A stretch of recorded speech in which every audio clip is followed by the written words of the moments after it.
어젯밤 양양에서 발생한 산불은 6.5헥타르의 산림을 태우고 6시간 만에 진화됐습니다.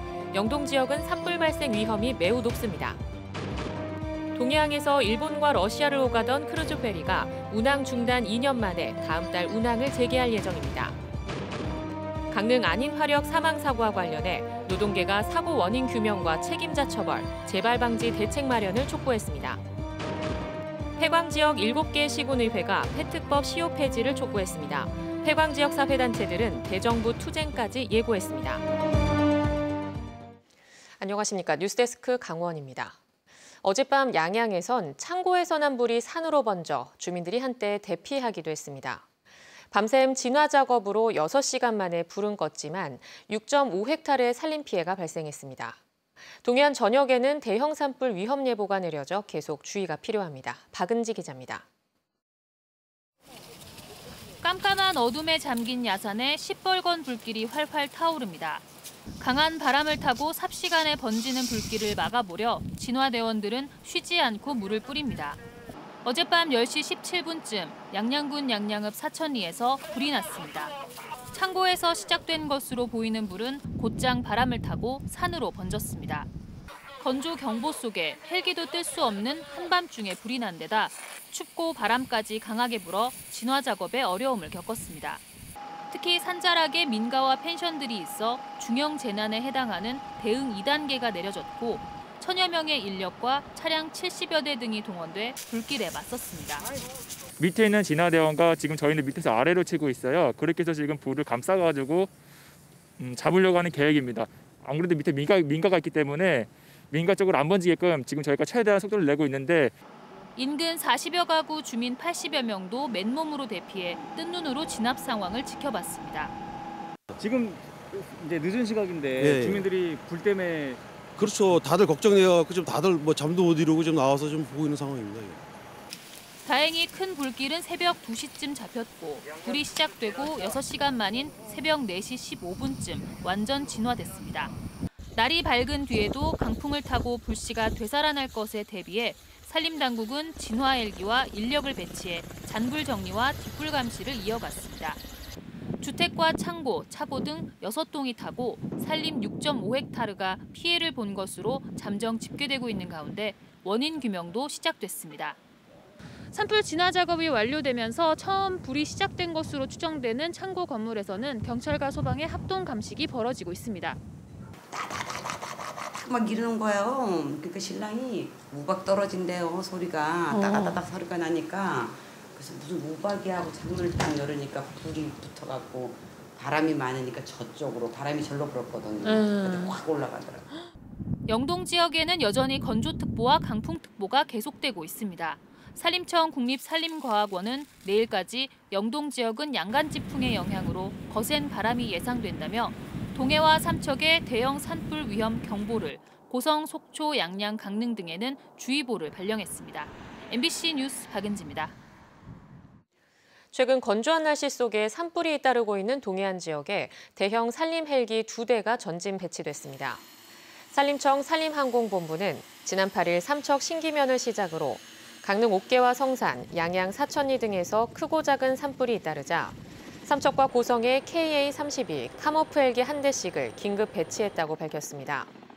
카모프 헬기는 산림당국의 산불 진화 주력 헬기로 한 번에 3,000톤의 물을 실어 나를 수 있습니다. 동해안에서 일본과 러시아를 오갔던 환동해권 크루즈 페리가 운행 중단 2년 만에 다음 달 운항을 재개합니다. 기존 제조업 회사에서 상선 회사로 선박 주인이 바뀌었는데 코로나 상황에서 정상적인 궤도에 오를지 관심입니다. 김영호 기자가 보도합니다. 지난 2009년부터 일본과 러시아를 오간 동해항의 크루즈 회리 이스턴 드리모. 10년 동안 48만여 명이 탑승하며 한러일 화물을 수송했습니다. 하지만 일본 불매운동과 코로나19 상황이 길어지면서 지난해 폐업하고 선박은 매각됐습니다. 선박을 인수한 두원 상선은 포항으로 정박항을 옮겼다가 최근 동해항으로 복귀했습니다.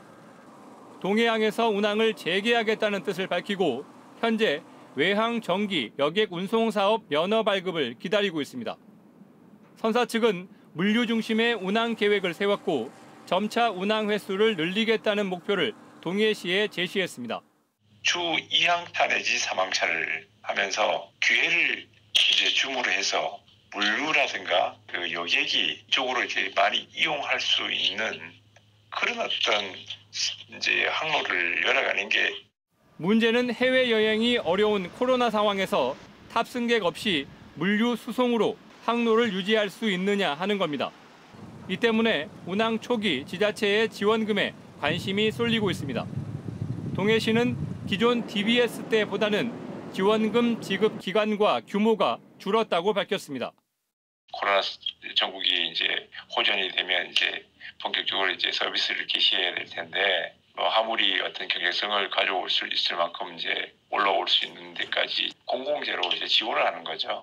동해안 크루즈 페리는 이스턴 드리모로 이름을 그대로 유지하고 다음 달 첫 운항에 나설 것으로 알려졌습니다. MBC 뉴스 김영호입니다.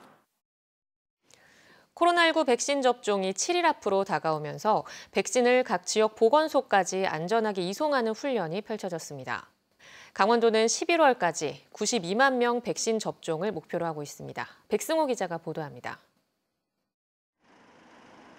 코로나19 백신을 실은 화물차가 군과 경찰의 호의를 받으며 보건소에 도착했습니다.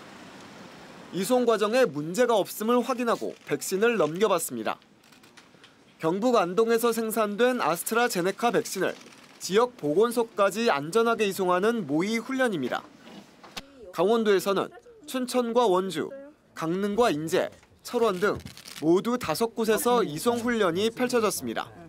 강원도에서 이뤄지는 코로나19 백신 접종은 오는 26일부터 시작될 예정입니다.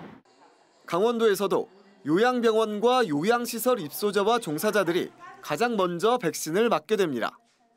아스트라제네카 백신이기 때문에 65살 미만이 대상이고 강원도의 우선 접종 대상자는 9,300여 명으로 파악되고 있습니다.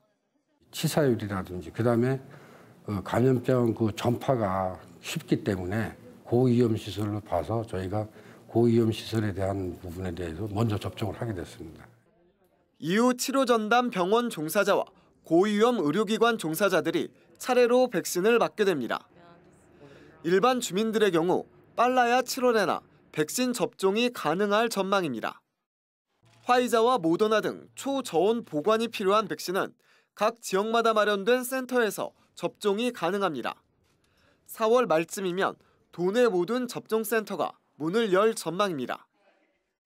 강원도는 오는 11월까지 임산부와 청소년 등을 제외한 전 도민의 70%인 92만여 명의 백신 접종 완료를 목표로 하고 있습니다. MBC 뉴스 백소입니다.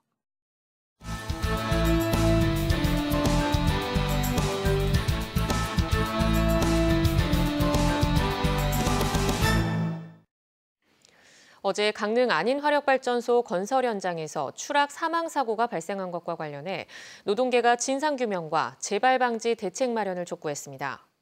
민주노총 강원지역본부는 성명을 내고 삼성물산과 고용노동부 강릉지청은 이번 중대재해 사망 사고에 대해 책임을 지고 납득할 만한 진상규명과 재발 방지 대책을 마련하라고 촉구했습니다.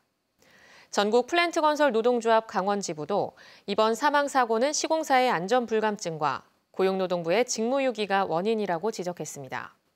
또 정의당 강릉시위원회와 강릉시민행동도 철저한 사고 조사와 근본적인 재발 방지 대책 마련, 관련자 엄중 처벌을 요구했습니다.